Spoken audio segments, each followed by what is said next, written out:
Olá, esta é a disciplina Políticas Sociolinguísticas e Diversidade. Estamos no módulo 2, Sociolinguística e Dinâmicas Normativas. Neste módulo, então, vamos estudar as duas áreas críticas para entender as interações entre língua, sociedade e identidade. Este módulo é dividido em duas unidades, que são essenciais e que investigam esses complexos papéis que as línguas desempenham em contextos sociais diversos. Então vamos lá. Nesta unidade 1, o título é Status, Funções Sociais das Línguas e Dinâmicas Normativas. Então, nós iremos discutir justamente esse papel crucial das línguas nesse tecido social, examinando como diferentes línguas são percebidas e são valorizadas em várias esferas da sociedade, mas também quais são as implicações dessas percepções para as políticas, ou seja, para as políticas sociolinguísticas, essas que interferem diretamente em quais línguas devem ou não ser privilegiadas nas camadas de poder.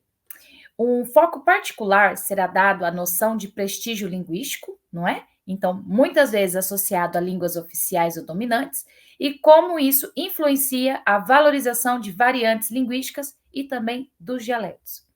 A partir de estudos de caso e teoria, vamos investigar exemplos históricos de mudança de status linguísticos mediante políticas sociolinguísticas, dando ênfase especial nos processos de normalização e também de estandardização. Vamos lá? Primeiramente, né, eu trago aqui uma citação do Haugen, de 72, que diz o seguinte: o status de uma língua é determinado por sua função dentro do sistema social e pela atitude dos falantes em relação a ela. Esse status de uma língua, ele pode variar de oficial a regional, refletindo as dinâmicas de poder e as políticas sociolinguísticas de um país. Bom, nós temos também o Calvé, que ele vai dizer o seguinte, que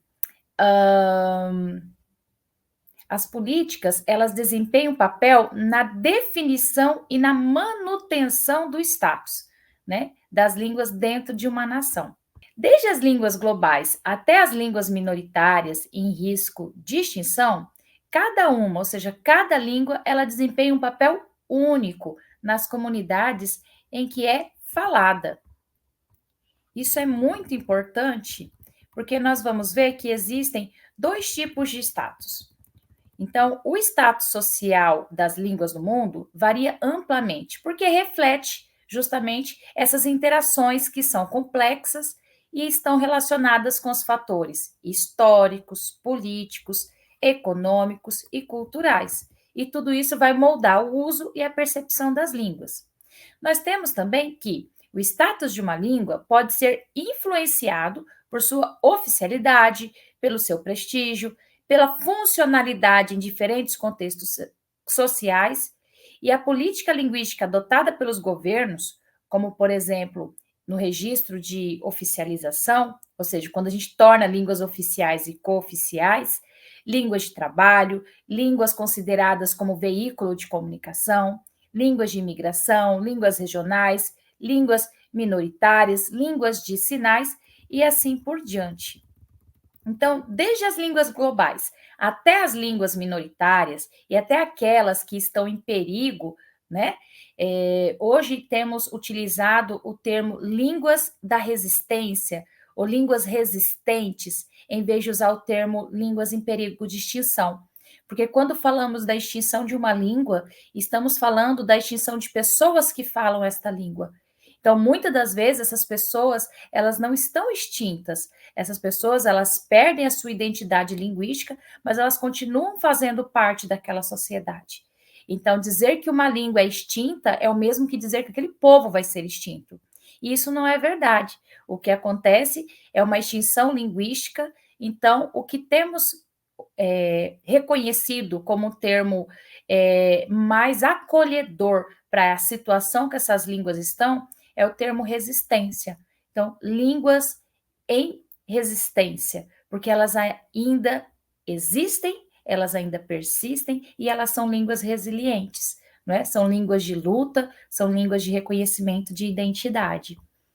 Então, segundo Calvé, as políticas linguísticas, elas desempenham um papel crucial na definição e também na manutenção do status das línguas dentro de uma nação. É muito importante a gente pensar nisso, porque os status das línguas, elas vão se referir a essa posição oficial ou social que a língua ocupa dentro de um determinado território, comunidade, nação. Então, esse status, ele pode ser determinado por leis e políticas estatais que oficializam certas línguas para usos administrativos, educacionais e comunicacionais. Segundo Abreu, o status das línguas refere-se à posição oficial ou social que uma língua ocupa dentro de um determinado território ou comunidade. Esse status pode ser determinado por leis e políticas estatais que oficializam certas línguas para usos administrativos, educacionais e comunicacionais. O estudo dos direitos linguísticos, desse modo, exige uma consolidada incursão nos meandros de ambas as ciências, para que, a partir do conhecimento do funcionamento e dos usos das línguas nas sociedades, possamos compreender melhor como os estados nacionais interferem nos status políticos dessas línguas. As línguas, elas desempenham diversas funções sociais, que são essenciais para a transmissão de conhecimentos, expressão de identidades culturais e mediação de relações sociais. O Gumpers, ele afirma que as funções sociais das línguas estão intrinsecamente ligadas à identidade cultural e à estrutura social da comunidade. As funções sociais, nesse sentido, elas irão abranger os diferentes papéis que as línguas desempenham nas interações sociais e culturais. Esses papéis podem incluir comunicação do dia a dia, transmissão de conhecimentos e saberes, a expressão de identidade cultural e a mediação de relações tanto sociais quanto políticas, dentre tantas outras que são possíveis. As dinâmicas normativas, elas referem-se às regras e padrões que governam o uso das línguas, que podem ser formais, como as leis e políticas, ou informais, como práticas e atitudes que são sociais. Spolsky destaca que as políticas linguísticas, elas refletem ideologias que são subjacentes e moldam as práticas linguísticas. Nesse sentido, as dinâmicas normativas, elas podem ser estabelecidas formalmente, né, utilizando as políticas e legislações específicas, ou informalmente, com práticas e atitudes sociais. Em outras palavras, essas dinâmicas, elas envolvem as regras e padrões que governam o uso das línguas dentro de uma sociedade, podendo ser estabelecidas formalmente por meio de políticas e legislação. Berger traz também uma importante contribuição quando ele diz que as políticas de gestão do multilinguismo, especialmente em áreas de fronteira, como a do Brasil-Paraguai, demonstram a complexidade de integrar diferentes línguas e culturas em um contexto educativo e social. No contexto brasileiro, a política linguística tem sido uma ferramenta que é essencial para a construção da identidade nacional. Faraco também argumenta, por exemplo, que a história sociopolítica, né, da língua portuguesa no Brasil está intrinsecamente ligada aos processos de colonização e também de descolonização, que moldaram a diversidade linguística do país. A imposição do português padrão, muitas vezes em detrimento das línguas que eram faladas aqui no Brasil, não é? Reflete uma tentativa, não é, de homogeneização linguística, que pode levar à perda de patrimônios linguísticos valiosos. As dinâmicas normativas, portanto, elas são fundamentais para compreender como as línguas são geridas e valorizadas em diferentes contextos. A cooficialização de línguas em certas regiões, como menciona o Morello, é uma estratégia eficaz para valorizar e preservar essa diversidade. Bom, para encerrar essa unidade, eu vou trazer aqui a fala do Eric Terena, que é músico e ativista, e é um trecho de uma entrevista que se chama O Futuro é Ancestral. Éric Terena diz o seguinte: a gente costuma dizer que nós somos raízes nessa natureza toda. E cada vez que essa raiz caminha, vai ramificando, vai sensibilizando os corações por meio da música, por meio da comunicação, por meio da luta pelas políticas públicas, hoje, dos povos indígenas, que são escassas, em nome de tudo que a gente vive dentro da comunidade. Então, o Éric Terena diz justamente sobre essa resistência dos povos. Então, essas dinâmicas normativas, elas são ferramentas importantes para os povos e para o reconhecimento e manutenção das línguas faladas em cada país, em cada território. Bom, nesta unidade 2, nós temos como título Bilinguismo, Diglossia e Conflito Linguístico. A presença, então, de múltiplas línguas ou variedades linguísticas em uma sociedade geralmente vai levar a disputas e desigualdades, sublinhando a importância de políticas sociolinguísticas que sejam inclusivas e equitativas. Então, fica aqui a pergunta para você refletir. O que você já sabe sobre as causas e consequências dos conflitos linguísticos do Brasil? E se você não é do Brasil, o que você já sabe sobre as causas e consequências dos conflitos linguísticos do seu país de origem? Em termos gerais, podemos dizer que tanto o bilinguismo quanto a diglossia podem dar origem a conflitos linguísticos, que surgem quando há disputas pelo reconhecimento e uso de línguas em uma sociedade. Esses conflitos refletem questões de identidade, poder, acesso a recursos e geralmente resultam em marginalização por preconceito ou por extinção de línguas, ou seja, quando a gente não tem mais pessoas que falam aquela língua. Segundo Grosjean, o bilinguismo é a prática regular de duas ou mais línguas por um indivíduo ou comunidade, envolvendo, então, uma alternância fluente entre elas em diferentes contextos.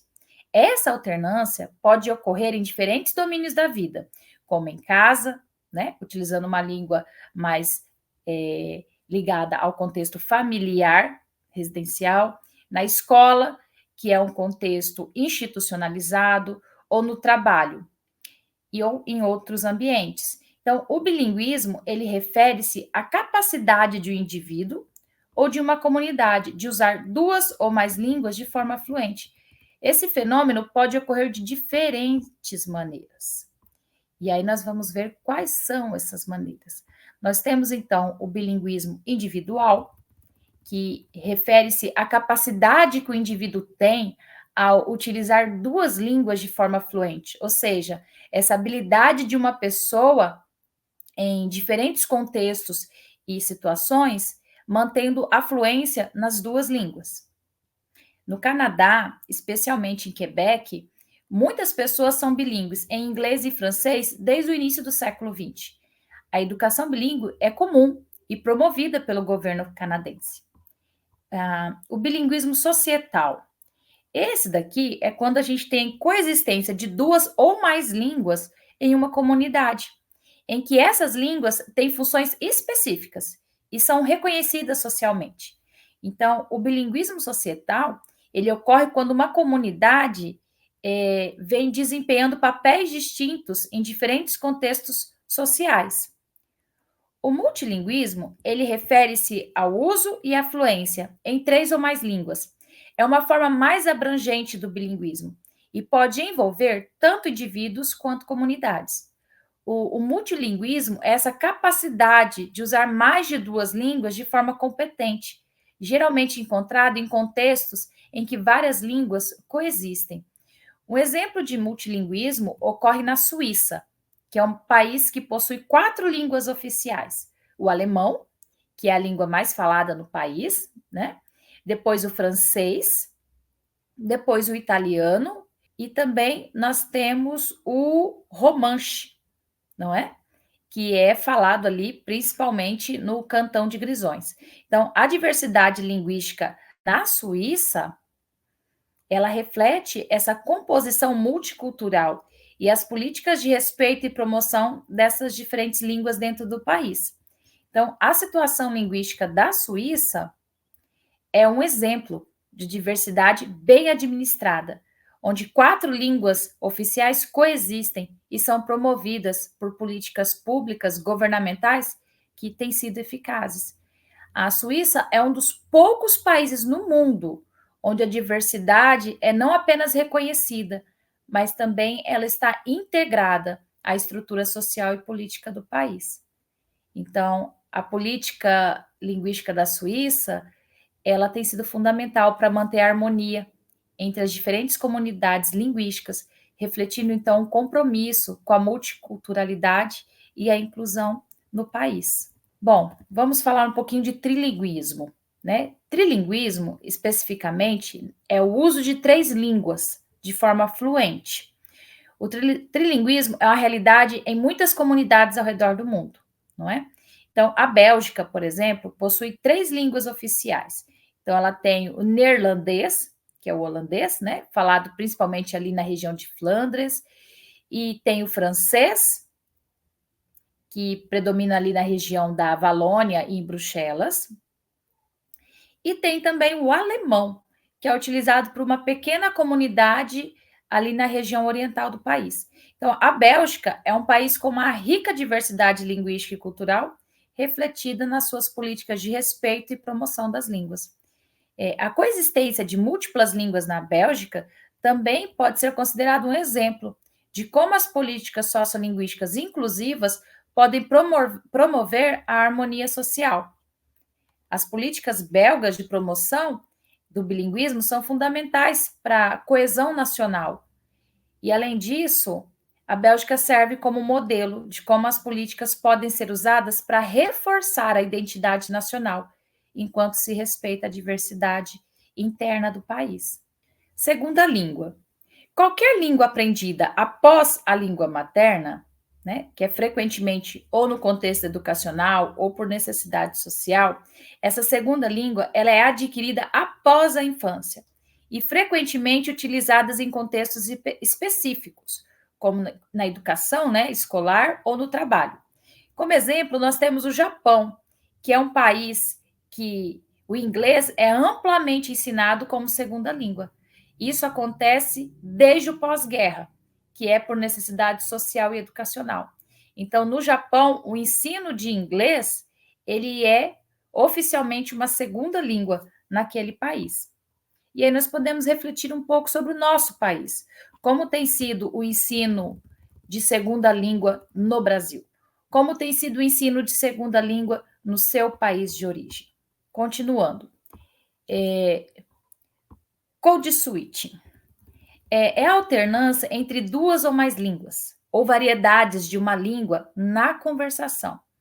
É uma prática linguística dinâmica e adaptativa que ocorre em diversos contextos ao redor do mundo, refletindo a diversidade linguística e cultural de cada país. O Code Swift é uma estratégia comum em contextos bilíngues e também multilíngues, que tem por objetivo facilitar a comunicação, refletindo a competência comunicativa e linguística dos falantes. Então, um exemplo clássico ocorre em Singapura, com o uso do Singlish, que é uma mistura de inglês com várias línguas locais, como o malaio, o mandarim e o tamil. Há também em Filipinas o Tanglish, que é uma mistura de tagalog e inglês, que também é amplamente utilizado em Manila e em outras áreas urbanas. No caso do Spanglish, são falantes de espanhol e inglês misturam os elementos das duas línguas em suas interações. Esse fenômeno é particularmente comum em comunidades bilíngues nos Estados Unidos, pois hispano-americanos utilizam tanto o espanhol quanto o inglês, alternando entre as duas línguas de acordo com o contexto da conversação. O termo interlíngua é um conceito que é utilizado principalmente em contextos de aprendizagem de segunda língua. E aí nós temos uma mesclagem, né? Então, quando os aprendizes mesclam os elementos de sua língua nativa, que pode ser materna ou primeira língua, com a língua-alvo, que é aquela língua que vai ser aprendida. Então, trata-se de um sistema linguístico temporário provisório. Então, interlíngua é uma fase natural no processo de aquisição de L2, ou seja, da segunda língua. Esse fenômeno ele pode ser observado em diversos países.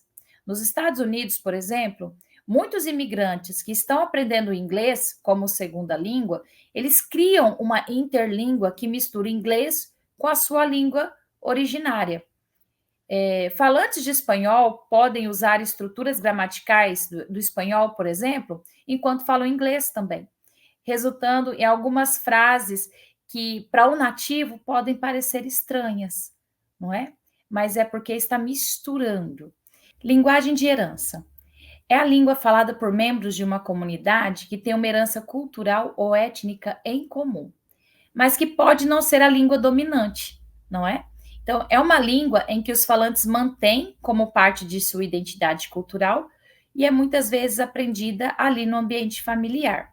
Os descendentes de japoneses no Brasil, por exemplo, muitas vezes mantêm o japonês como uma linguagem de herança, apesar de viver em um ambiente lusófono, desde a imigração em massa no início do século XX. Há também muitas famílias árabes que mantêm suas línguas nativas, mesmo residindo no Brasil durante a vida toda. Então, isso é linguagem de herança.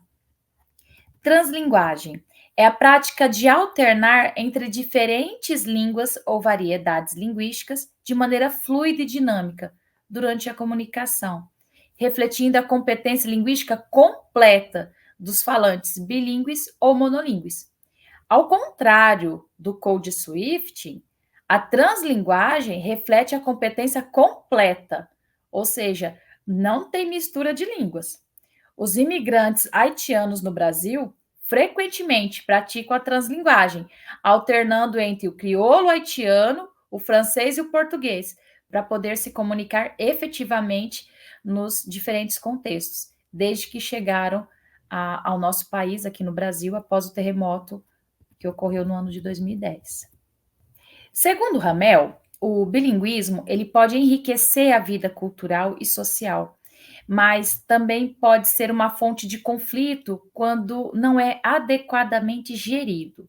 Então, o bilinguismo na educação, ele pode trazer uma série de benefícios que podem ser cognitivos e sociais, além de desafios específicos.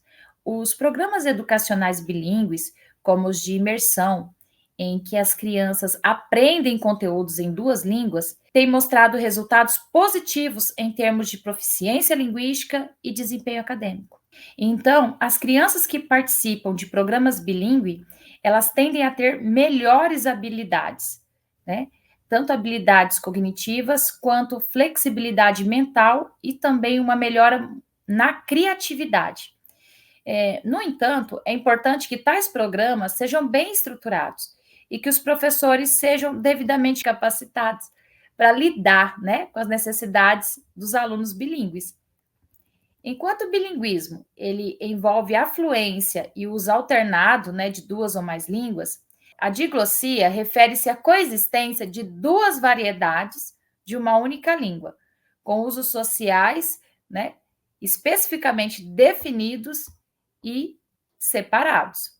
Charles Ferguson foi um dos precursores ao definir a diglossia, explicitando que é uma situação em que duas variedades da mesma língua coexistem em uma comunidade, com cada uma delas tendo funções sociais específicas e não sobrepostas.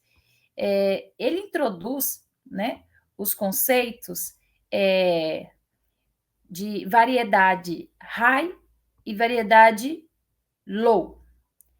A variedade high, que é traduzida em português como uma variedade alta, né, considerada alta, é usada em contextos formais e públicos, né? E aí nós temos a literatura mais clássica, os discursos oficiais, materiais didáticos, né, que são mais conservadores na educação, e nos meios de comunicação, né? Principalmente nos meios de comunicação, a gente vai ter ali a variedade high. Essa variedade é considerada a forma prestigiada da língua, a forma culta, a forma mais aceita pela sociedade de maior poder, não é? E aí entra a questão financeira, né? E é geralmente aprendida na escola. Então, a escola é responsável por ensinar, não é? Essa variedade RAI, essa variedade de prestígio da língua nacional, da língua oficial de determinado país.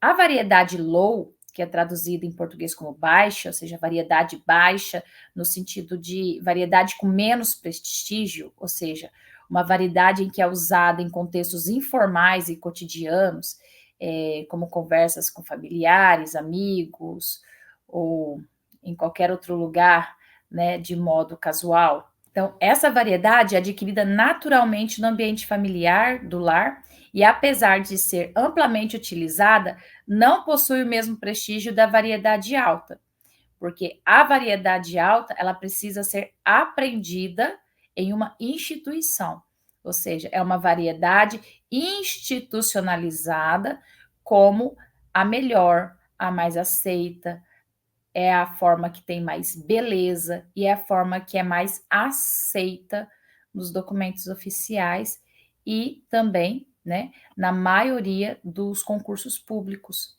por exemplo.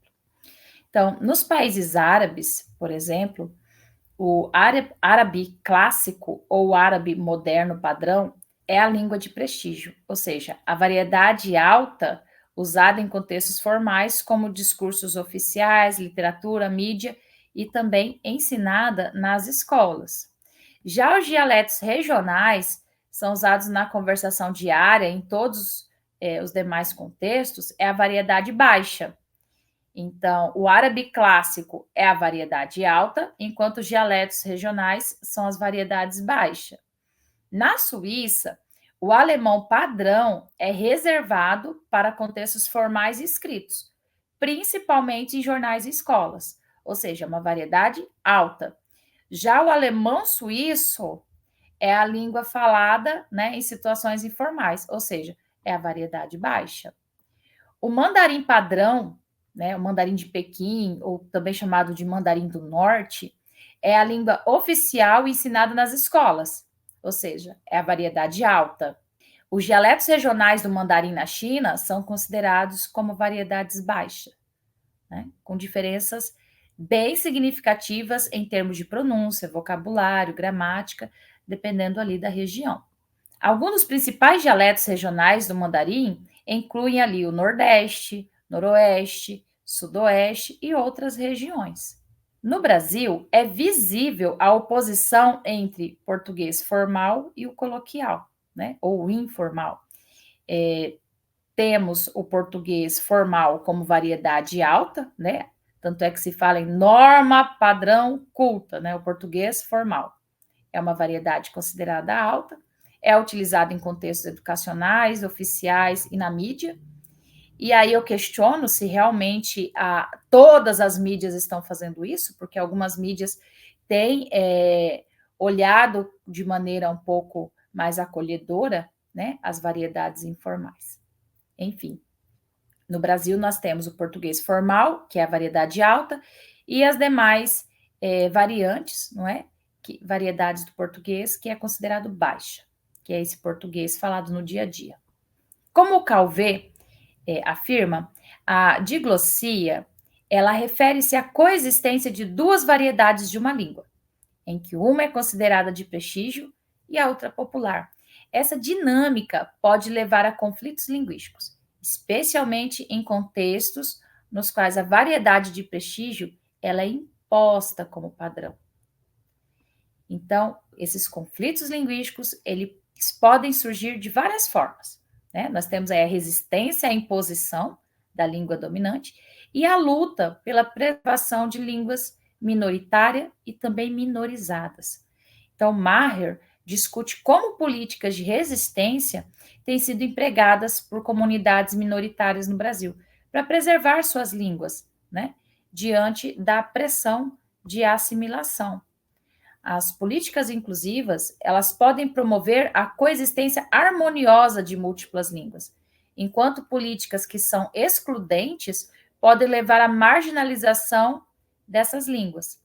Segundo Spalks, as políticas elas devem ser formuladas considerando a diversidade e as necessidades específicas.